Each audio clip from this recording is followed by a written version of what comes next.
Good morning guys. Eto. Nagpa-deliver na naman ako ng chicken. Ayan. Quarter leg. At saka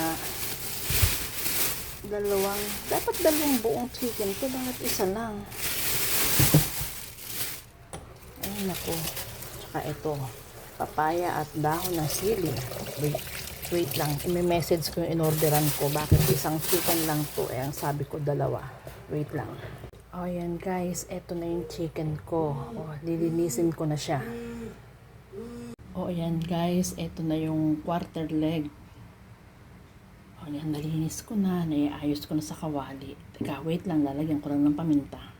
Ayan guys. May paminta na. So, eto naman ang ating ilalagay. As usual, gagawa na naman ako ng chicken barbecue. Iluluto in barbecue sauce. Palalamigin, ilalagay sa freezer, at pag gustong kumain, i-air fryer. Parati ako may nakareding ganyan para pag umaalis ako, may mauulam ang mga maiiwanan ko sa bahay. Ayan. Para naman pwede ako maglakwatsa, diba? Ayan guys. Babad natin ng konti bago natin lalagyan ng apoy. Para naman masipsip ng manok ang barbecue sauce. Tingnan nyo naman guys. Ang laki ng papaya ko. Ayan. In-order ko lang yan. Ayan ay pinadala. Ganyang kalaking papaya. Ano gagawin ko dyan? Di ilagay lahat. Guys, eto na yung papaya ko. Nahiwa ko na. So, ngayon naman, lalagyan natin ng asin. Atin muna siyang ibababad sa asin para mawala ang lasang dagta ng papaya. At para maging, hindi siya maging labugin. Yung maging maligat ang pagkaluto ng papaya. Ganon yun guys.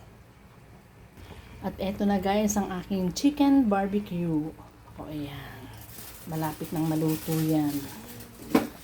Yung isang chicken naman ay hinihintay ko pa kasi ang order ko dalawa, ang pinadala isang buo lang, dalawang buo ang order ko, so isusunod daw nila, so yun naman aadobohin ko yun, so talagang inihintay ko rin talaga yun kasi kailangan ko mag-adobo para may ulam dito sa bahay pag umaalis ako. Eto na guys ang ating chicken barbecue. Luto na siya. Yung aking isa pang chicken na dapat ay adobo ko ay hindi na dumating. So, sa ibang araw na lang siya. Ayan guys. Eto na guys. Iluluto na natin yung pinadeliver kong chicken. Ayan. Yung kanina, ginawa kong chicken barbecue. Ito guys, yung ating tinolang manok. Siyempre, kailangan natin ng chicken, papaya. Ang dami ng papaya ko, no? Kasi, yun ang gusto nila. Buong paminta, sibuyas, maraming luya. Yan ang aking siling, dahon ng sili. Medyo nalanta na. Ito naman ang aking patis. Ito ang ating kawali. Lalagyan na natin ng mantika. Lagay na natin ang paminta. Isunod natin ang sibuyas. Isunod natin ang luya. Ito na guys, ang ating luya. Ang bango-bango. Luya pa lang yan at sibuyas at paminta. Ang bango-bango na. Higisahin natin mabuti. Ito guys, ilalagay na natin ang ating chicken.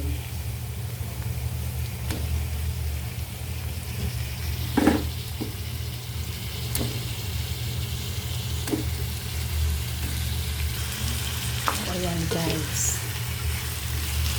Ito na, bali isang buong manok ito. Mahigit 1 kilo ang isang buong manok. Ayan guys, gisado lang mabuti ang chicken. Ngayon, ilagay naman natin ang ating sili at ang ating papaya. Ito naman ang ating tinola. Tingnan natin. O ayan. Lumabas na ang sarili niyang sabaw.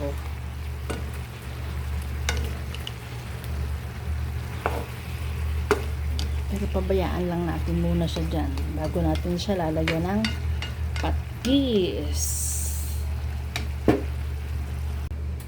Bisitahin natin ulit ang ating tinola. O ayan. Ngayon guys, lalagyan na natin siya ng patis. Ito yung patis natin. Masarap yan.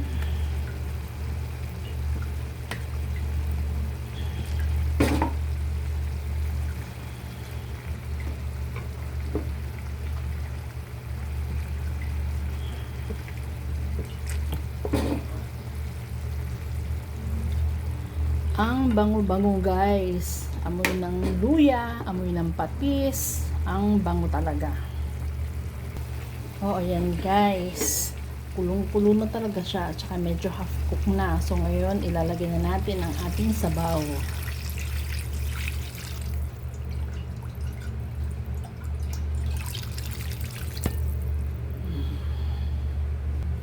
And then tatakipan natin ulit para kumulo. O ayan guys, luto na. Malambot ng papaya. Lagyan na natin ang dahon ng sili.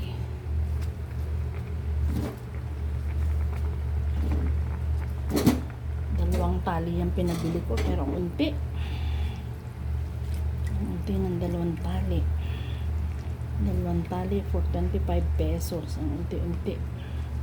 Sabagay, mahal ang dahon ng sili. Wala tayong magagawa. O ayan guys, luto na. Thank you for watching. Bye. See you next time.